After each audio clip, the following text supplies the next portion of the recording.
नमस्कार दोस्तों, आप सभी का आपके अपने YouTube channel MP study IQ GK के यूट्यूब चैनल पर बहुत बहुत स्वागत है। फ्रेंड्स, आज के वीडियो में हम रीजनिंग के प्रैक्टिस सेट को लेकर आए हैं और रीजनिंग के इन सभी प्रैक्टिस सेट के वीडियो में उन्हीं क्वेश्चनों को सम्मिलित किया जा रहा है जो कि आपके RRB, NTPC, SSC GD, RP constable, group D और इसी प्रकार के गवर्नमेंट एग्जाम पूछे गए हैं और आने वाले एग्जाम में पूछे जा सकते हैं। और रीजनिंग के इन सभी प्रैक्टिस सेट के वीडियो में टाइप वाइज क्वेश्चनों को सम्मिलित किया गया है जो कि आपके एग्जाम में पूछे जाते हैं। चाहे आप एसएससी या रेलवे किसी भी एग्जाम की तैयारी कर रहे होंगे तो आपके एग्जाम के लिए रीजनिंग के ये सभी प्रैक्टिस सेट बहुत ही महत्वपूर्ण हैं। तो चलिए बिना देरी किए हुए अपने क्वेश्चन को आगे बढ़ते हैं और देखते हैं कि किस प्रकार के रीजनिंग क्वेश्चन हमारे एग्जाम में पूछे जाते हैं और उन क्वेश्चनों को हल करने का सबसे आसान तरीका क्या हो सकता है।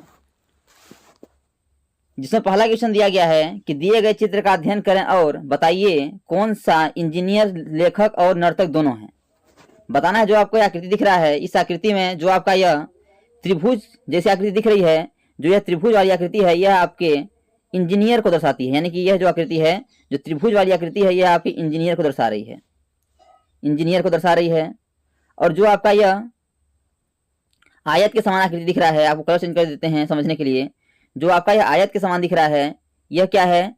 तो यह जो है नर्तक को दर्शा रहा है। किस दर्शा रहा है? नर्तक को दर्शा रहा है। और जो यह आपका यह वृत्त है, वृत्त के समान है, वो किसे दर्शा रहा है? तो वह आपको लेखक को दर्शा रहा है। अब हमें इसमें बताना है,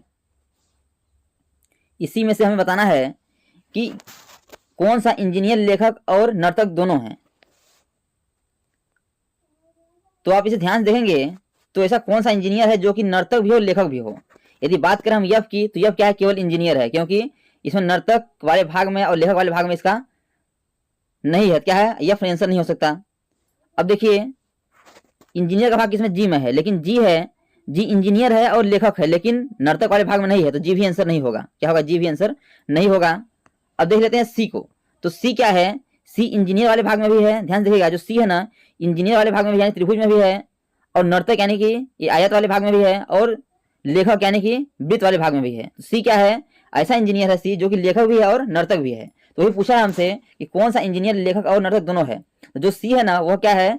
लेखक भी है और नर्तक भी है। तो जो ऑप्शन नंबर डी है वही आपका करेक्ट आंसर हो जाएगा, सी। नेक्स्ट दिया गया है कि यदि अंग्रेजी वर्णमाला के अक्षरों को उल्टे क्रम में लिखा गया तो 13वें अक्षर और 25वें अक्षर के बीच कौन सा अक्षर आएगा। बताना है, यदि अंग्रेजी वर्णमाला के अक्षरों को उल्टे क्रम, यानी जैसे कि हम लिखते हैं A B C D Z तक, ऐसे नहीं लिखना है हमें। क्या करना है? उल्टे क्रम में लिखना है। उल्टे क्रम का मतलब हो गया जेड, यहां से आपको चलना है A B C D E F, यानी उल्टे क्रम में चलना है। तो बोला है कि 13वें अक्षर और 25वें अक्षर जब उल्टे क्रम में चलेंगे तो 13वें अक्षर क्या आएगा? तो 13वें अक्षर पे आपका एम ही आएगा। क्या आएगा? एम आएगा। और 25वें अक्षर क्या आएगा? तो 25वें अक्षर पे आपका बी आएगा। क्या आएगा? बी आएगा। वैसे तो क्या आता है? वाई आता है, लेकिन हमें उल्टा चलना है। जब उल्टा चलेंगे क्या हो जाएगा? उल्टा चलेंगे तो हमारे यहाँ आ जाएगा बी आ जाएगा। क्या आ जाएगा? बी आ जाएगा। अब बोला है कि 13वें अक्षर और 25वें अक्षर के बीच कौन सा अक्षर होगा, यानी कि 13 और 25 के बीच हमें कौन सा अक्षर होगा बताना है। तो अब इसे ध्यान से देखेंगे, इसके बीच कौन सा अक्षर हो जाएगा? बी के बाद C D E F G H I J K L, फिर आपका एम आएगा। अब देखिएगा, इतने हो गए बीच में, तो बीच वाला कौन सा हो रहा है? यदि हम देखते हैं इसमें कि दोनों तरफ से कितने मिल रहे हैं, तो 2 4 5 का फेर बना लेते हैं। 2 4 5 1 6। ध्यान समझिएगा, कहीं इसमें मिसप्रिंट हुआ है। इसे दोबारा देखते हैं क्वेश्चन को। क्वेश्चन है, यदि अंग्रेजी वर्णमाला के अक्षरों को उल्टे क्रम में लिखा गया तो 13वें अक्षर और 25वें अक्षर के बीच कौन सा अक्षर होगा। तो क्या बोला है? अंग्रेजी वर्णमाला के उल्टे क्रम में, जब उल्टे क्रम में रखेंगे तो 13वें अक्षर पे क्या आएगा? यन आएगा। क्या आएगा? यन आएगा। यही आपका गलत हुआ था, हम क्या किए थे? यम कर दिए थे। तो उल्टे क्रम लिखने पर यन हो जाएगा 13वें अक्षर पे, और 25वें अक्षर क्या हो जाएगा? आपका बी हो जाएगा। अब बताना है कि इनके बीच में कौन सा अक्षर आएगा। तो अब देखिएगा, यहाँ से बी के बाद क्या होगा? C D E F G H I J K L M और एन। अब देखिएगा, इसमें हमें ग्रुपिंग करना है कि बराबर कहां से हो रहा है, यानी बीच में क्या आ रहा है। तो टोटल कितने हो रहे हैं? 2 4 6 8 10 12 एक 13 हो रहे हैं। तो क्या करते हैं? हम 6 का ग्रुप बना लेते हैं। 2 4 6 इधर से हो गया, और 2 4 6 इधर से हो गया। यानी कि बीच में क्या आ रहा है, तो बीच में आपका यच आ रहा है, क्योंकि एन एम एल के जे आई ये 6 हो गया और G F E D C B आपका 6 हो गया। तो बीच में क्या बचा, बीच में बचा आपका यच बचा। जो बीच में बचा अभी पूछा है हमको कि 13वें अक्षर और 25वें अक्षर के बीच में कौन सा होगा, तो 13वें अक्षर यानी एन और 25वें अक्षर यानी कि बी, इनके बीच में कौन सा होगा, यच होगा। अब देखिए इसका ऑप्शन है, ऑप्शन नंबर ए में है, इसलिए इसका option number A right answer हो जाएगा। यदि आपसे पूछता कि अंग्रेजी वर्णमाला के सीधे क्रम में, तो क्या होता है, यहाँ 13 के जगह पे एन हो जाता और 25 में क्या होता, वाई होता, लेकिन उल्टे क्रम बात किया है, तो उल्टे क्रम में कहने के हिसाब से यदि हम चलेंगे तो क्या हो जाएगा, यहाँ एन हो जाएगा 13वें अक्षर में और 25वें अक्षर में बी हो जाएगा, और उनके बीच में निकालना है तो उनके बीच क्या करते हैं हम, निकालते हैं, तो हमारा क्या आ रहा है, ये अच्छा रहा है, इसलिए इसका option number A right answer हो जाएगा। नेक्स्ट है कि एक कक्षा में रेणु की रैंक नीचे से 15वीं है, यदि कक्षा में 30 विद्यार्थी हैं तो ऊपर से उसकी रैंक क्या हो जाएगी। तो जब भी आप ऐसा क्वेश्चन दिखे कि आपको ऊपर या नीचे से रैंक दिया है और टोटल विद्यार्थी दिया है, क्या करना है आपको, टोटल विद्यार्थी में से जिसका रैंक दिया उसे घटा देंगे और एक जोड़ देंगे तो हमारा आंसर आ जाएगा। तो टोटल विद्यार्थी कितना दिया गया है, तो टोटल विद्यार्थी आपका 30 दिया गया है और उसमें से जो रैंक क्या है 15वीं रैंक है, तो 15 घटा देंगे और एक जोड़ देंगे, क्या हो जाएगा 15 और प्लस क्या हो जाएगा 16, यानी उसका रैंक क्या हो जाएगा 16वीं रैंक हो जाएगा। अब देखिए 16 किस ऑप्शन में है, देखिए तो आपका ऑप्शन नंबर सी में है, इसलिए इसका option number C right answer हो जाएगा। तो दोस्तों मैं आसानीपूर्वक विश्वास करता हूँ कि ये सभी क्वेश्चन आपको अच्छे समझ आ रहे होंगे। यदि क्वेश्चन में कहीं भी डाउट है तो आप लोग कमेंट बॉक्स में जरूर बताइए, ताकि अगले आने वाले वीडियो में उस डाउट को भी अच्छे से क्लियर कर सकें। और दोस्तों यदि यह वीडियो आपको अच्छा लगे तो वीडियो को लाइक, शेयर व सब्सक्राइब जरूर करिए, ताकि जब भी नई वीडियो अपलोड सबसे पहले नोटिफिकेशन तक पहुंचे। नेक्स्ट क्वेश्चन दिया गया है, यह क्वेश्चन आपका ब्लड रिलेशन से है और इशारे से क्वेश्चन है। सुप्रिया अखिल की बहन है, अखिल के पिता की माँ सुप्रिया से कैसे संबंधित है। बोला है कि सुप्रिया अखिल की बहन है, जो सुप्रिया है ना ये किसकी बहन है, अखिल, यानी ये दर्शाते हैं अखिल की बहन है, सुप्रिया बहन है तो माइनस से कर देंगे या भाई से प्लस से कर देंगे। अखिल के पिता यानी ये इसके पिता, ये इसके पिता हो गया, अखिल के पिता, अखिल के पिता मान लेते हैं, यहाँ इसे पिता हो गए। की माँ यानी अखिल के पिता की माँ यानी इनकी माँ, इनकी माँ, ये माइनस हो जाएंगी। सुप्रिया से कैसे संबंधित हैं, अब देखिएगा ये आपका यह रिलेशन बन गया। तो सुप्रिया और अखिल क्या है, आपस में भाई बहन हैं। तो जो अखिल के पिता की माँ क्या कहलाएंगे, अखिल की दादी कहलाएंगे। जब अखिल की दादी कहलाएंगे तो अखिल की बहन कौन है, सुप्रिया है, तो इसकी भी दादी ही कहलाएंगे, क्या कहलाएंगे, दादी कहलाएंगे। तो हमें इसी को पूछा गया है कि सुप्रिया अखिल की बहन है, अखिल के पिता की माँ सुप्रिया से कैसे संबंधित है, तो अखिल के पिता की माँ सुप्रिया क्या लगेगी, दादी लगेगी। अब देखिए दादी किस ऑप्शन में है, तो ऑप्शन नंबर बी में है, इसलिए इसका option number B correct answer हो जाएगा। नेक्स्ट है कि एक घड़ी में 8 बजे हैं तो दोनों सुइयों के बीच कितनी डिग्री का कोण बनेगा। बताना है कि एक घड़ी में 8 बज रहे हैं तो दोनों सुइयों यानी घंटे और मिनट के सुइयों के बीच का कोण क्या बनेगा। तो पहले से घड़ी बना लेते हैं, एक घड़ी बन जाएगा ये 12 1 2 3 4 5 6 7 8 9 10 और 11, ये आपका घड़ी बन गया। अब बोला है 8 बज रहा है, यानी कि घंटे वाली सुई 8 पे हो जाएगी और मिनट वाली सुई कहाँ हो जाएगी, ध्यान समझिए, घंटे वाली सुई आपका 8 पे होगी और मिनट वाली सुई आपका 12 पे होगी। अब बताना है कि इन दोनों यहाँ के 8 से 12 के बीच हमारा कोण क्या बनेगा, यहाँ से के बीच का कोण क्या बनेगा। तो आपको पता है कि एक घंटे में 30 डिग्री का कोण बनता है। तो कितने घंटे हो रहा है, 8 से 9 10 11 12 4 घंटे हो रहा है। तो 4 घंटे हो रहा है, क्या करेंगे 30 गुणे 4 कर देंगे, क्या हो जाएगा 30 चौको 120, यानी कि क्या बनेगा 120 डिग्री का कोण बनेगा, यानी कि इनके बीच कितना कोण बनेगा 120 डिग्री का कोण बनेगा। अब देखिए 120 डिग्री किस ऑप्शन है, तो ऑप्शन नंबर ए में है, इसलिए इसका option number A right answer हो जाएगा 120 डिग्री। नेक्स्ट है कि यदि नवंबर की पहली तारीख को सोमवार है तो 25 नवंबर को कौन सा दिन होगा। तो बताना है आपको, यदि नवंबर की पहली तारीख को सोमवार यानी कि 1 नवंबर को क्या है, 1 नवंबर को आपको सोमवार दिया गया है, क्या दिया है, सोमवार दिया है। तो बोला है 25 नवंबर को कौन सा दिन होगा, 25 नवंबर को कौन सा दिन होगा, हमें इसको बताना है। तो क्या करना है आपको, ये तो पता है आपको कि प्रत्येक 7 दिन बाद यानी कि 1 हफ्ता बाद हमारे दिन क्या होते हैं, रिपीट होते हैं, वही दिन आते हैं। तो जो 25 दिया गया है और 1 तारीख को बोल दिया है सोमवार है, तो क्या करेंगे 25 में से 1 घटा देंगे, क्या हो जाएगा आपका 24। हमें 24वें दिन बताना है कि 24वें दिन क्या होगा, यानी 1 तारीख को सोमवार है तो सोमवार से यानी कि 1 तारीख से 24वें दिन में क्या होगा, कौन सा दिन होगा। तो क्या करना है आपको, जो 24 आया है क्या करेंगे 7 से भाग कर देंगे, तो 7 तरीका हो जाएगा 21 हो जाएगा। बचा क्या, बचा हमारा 21, 24 क्या बचा कितना आपका 3, कितना बचा 3 बचा। अब जो 3 बचा है ना, क्या करेंगे उसे, जो शेष 3 बचा है जो हमारा दिन दिया उसमें जोड़ देंगे, यानी कि जो सोमवार दिया गया है उसमें 3 दिन जोड़ देंगे। तो सोमवार में एक दिन जोड़ेंगे तो क्या हो जाएगा मंगलवार, दूसरा दिन हो जाएगा बुधवार, तीसरा दिन हो जाएगा आपका गुरुवार। यानी कि यदि 1 नवंबर की पहली तारीख को सोमवार है तो 25 नवंबर को आपका गुरुवार होगा। अब देखिए गुरुवार किस ऑप्शन में है, तो ऑप्शन नंबर डी में है, इसलिए इसका option number D correct answer हो जाएगा बृहस्पतिवार, क्योंकि बृहस्पतिवार को ही गुरुवार बोलते हैं।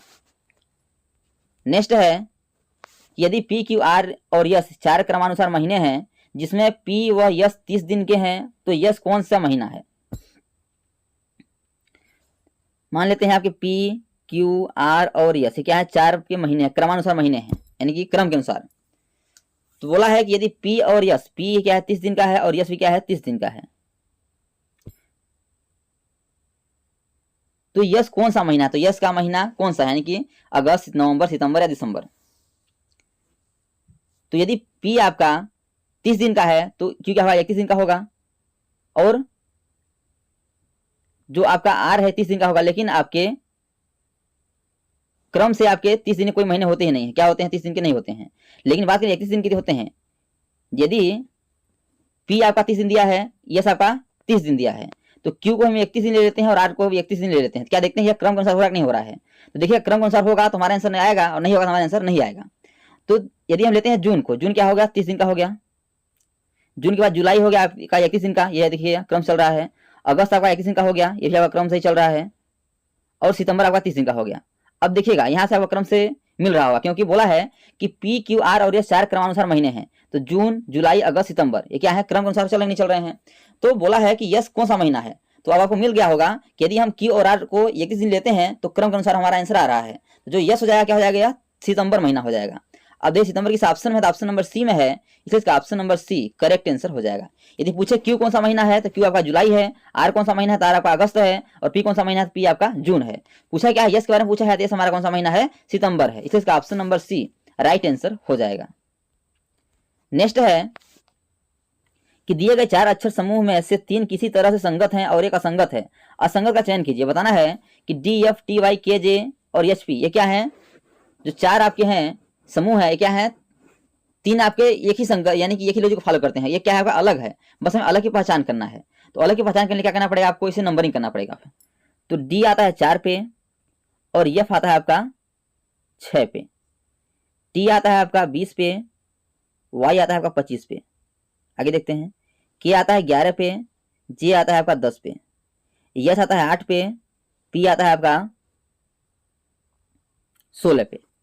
अब यदि आप इसे ध्यान से देखेंगे, अब इसे आप असंगत और संगत कैसे पहचान कर सकते हैं। यदि इनके बीच का अंतर देखते हैं तो 4 से 6 हुआ यानी प्लस का 2 हुआ है, 20 से 25 हुआ है यानी प्लस का 5 हुआ है, 10 से 11 हुआ है, सॉरी 11 से 10 हुआ है माइनस का 1 हुआ है, 8 से 16 हुआ है यानी प्लस का 8 हुआ है। अब आपको यहाँ से समझ आ रहा होगा, क्या समझ आ रहा होगा, असंगत कैसे मिला। यहाँ प्लस का 2, प्लस का 5, प्लस का 8, लेकिन ये क्या हो रहा है, जो आपका के और जे इसमें क्या हो रहा है माइनस 1 हो रहा है, तो अलग कौन सा हुआ, के और जे हुआ, क्योंकि इसमें क्या हो रहा है माइनस 1 हो रहा है, जबकि डी एफ टी वाई और एच पी में क्या हो रहा है प्लस का हो रहा है। जब इसमें बढ़ रहा है तीनों में और एक में क्या घट रहा है, तो अलग कौन सा हुआ, के और जे हुआ। तो देखिए के जे किस ऑप्शन में, तो ऑप्शन नंबर डी में है, इसलिए इसका option number D right answer हो जाएगा। तो दोस्तों यदि यह वीडियो को अच्छा लगे तो वीडियो को लाइक शेयर सब्सक्राइब जरूर करिए। आपका अगला क्वेश्चन दिया गया है, किसी विशेष भाषा में ब्लैक को डी एक्स बी एफ भी कोडित किया जाता है तो जे ए डी ई को किस प्रकार कोड किया जाएगा। बताना है कि यदि हम बी एल ए सी के को क्या लिखते हैं, इसे लिखा गया है डी एक्स बी एफ भी लिखा गया है, उसी प्रकार जे ए डी ई को क्या लिखा जाएगा हमें बताना है। तो ध्यान समझिएगा, पहले से नंबरिंग कर लेते हैं। तो आपका बी आता है 2 पे, ए आता है 12 पे, ए आता है 1 पे, सी आता है 3 पे, के आता है आपका 11 पे। उसे नीचे नंबरिंग करेंगे तो डी आता है 4 पे, एक्स आता है आपका 24 पे, बी आता है 4 पे, एफ आता है आपका 6 पे, और भी आता है आपका 22 पे। तो 2 से 4 हुआ है, क्या हुआ है इसमें प्लस का 2 हुआ है, 12 से 24 हुआ है यानी प्लस का 12 हुआ है। तो यदि हम प्लस का 12 नहीं करते हैं, क्या करते हैं तो गुड़े 2 कर देते हैं, क्योंकि आपका 2 से 4 हुआ है गुड़े 2। फिर देखिए 12 से 24 यहाँ पे आपका गुड़े 2 हुआ है, एक से आपका 2 हुआ है, यहाँ पे प्लस गुड़े 2 हुआ है, 3 से फिर देखिएगा यहाँ आपका 1 से आपका DXB भी, तो 2 से 4 हुआ प्लस का आपका गुणे 2 हुआ है, 12 से 24 हुआ है यानी गुणे 2 हुआ है, 1 से आपका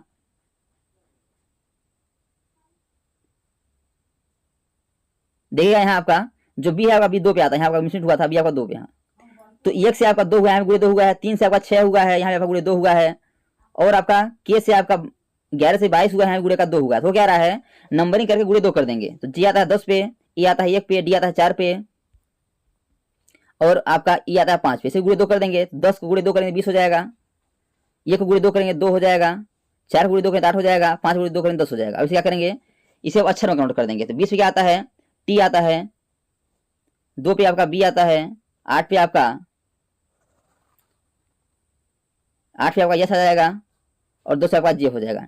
TBSJ हमारा आंसर होगा। अब देखिए TBSJ किस ऑप्शन में है, तो वो ऑप्शन नंबर बी में है, इसे इसका option number B correct answer हो जाएगा। तो दोस्तों thanks for watching this video. यह वीडियो कैसा लगा कमेंट बॉक्स में जरूर बताइएगा, और इसी प्रकार ख्याल गवर्नमेंट एग्जाम पूछे जाने वाले GK GS math reasoning Hindi current affairs और लूसेंट संबंधी क्वेश्चनों पाने के लिए हमारे यूट्यूब चैनल को लाइक शेयर सब्सक्राइब कर बेल आइकन को प्रेस करना भूलिएगा, ताकि जब भी नई वीडियो अपलोड सबसे पहले नोटिफिकेशन तक पहुंचे।